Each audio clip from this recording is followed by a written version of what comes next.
Hey, welcome back to another video.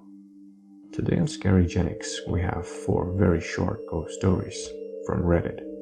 So if you're new to our channel and you like scary stories, help support us by subscribing and hit the bell for more chilling paranormal tales from all around the world. Thanks. It came for us in the graveyard.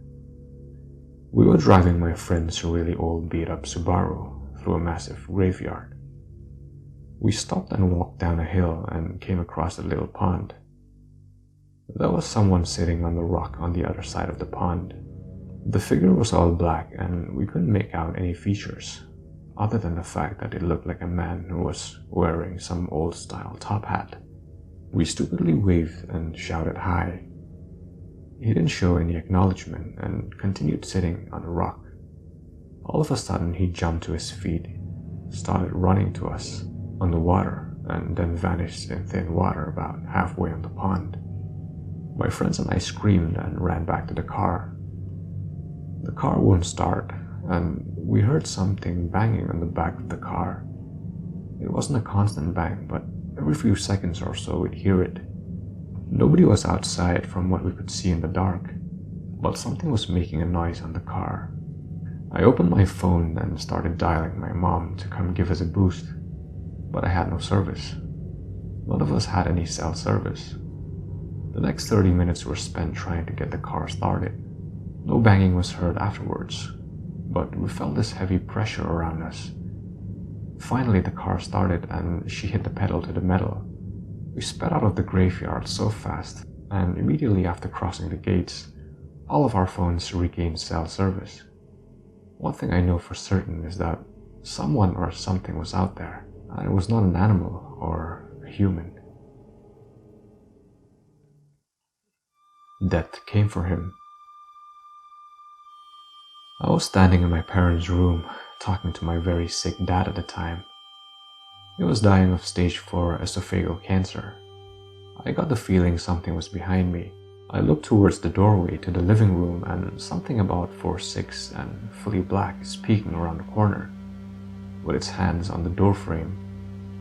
I ran towards it and it slipped back around the door. When I got outside the doorway, there was nothing. My dad was completely confused when I stepped back inside the room when I tell him. People who stayed at my house in my dad's final days claim to have seen it. My mom saw the figure on multiple occasions and in multiple places, until my dad passed away. We haven't seen it since. Evicted by a ghost. Shortly after college, I got married. We immediately moved into a basement apartment, because that's all that was available within our budget. This place had a poltergeist, and my wife was terrified. Whatever resided there with us made it clear and wanted to live alone. Dishes, glasses, and other items would fly off the shelf. My wife was hit several times. There was always an ominous feeling like we were being watched. At night when we walked through the apartment in the dark, there would be insane bright flashes of light that would illuminate the entire room. One night while we were going to bed, as soon as my wife and I walked into the bedroom, we heard a voice from nowhere say, "Julius, move." My wife looked at me. I looked at her and said loudly, "You've got it, bud." We moved out 2 days later and stayed with family. The old lady who owned the place died a few months later, and the house was eventually torn down. It is still an empty lot to this day, nothing but grass and a tree.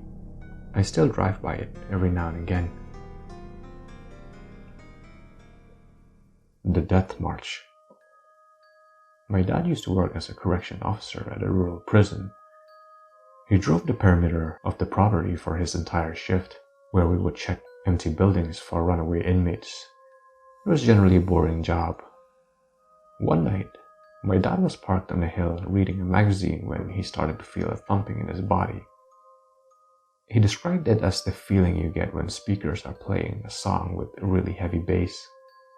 He put the magazine down and checked his rearview mirror, where he saw someone outside the truck. He grabbed his pistol and jumped out of the truck with his weapon drawn.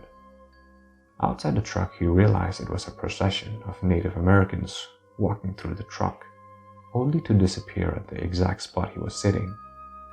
He said it was clear that they were ghosts because many of them appeared injured. This went on for a few seconds, and then the whole procession disappeared. He called the other perimeter guy on his walkie to try to explain, and the other guy almost immediately stopped communicating. Turns out the other guy had seen this happen before but didn't believe in ghosts, so he wouldn't talk about it.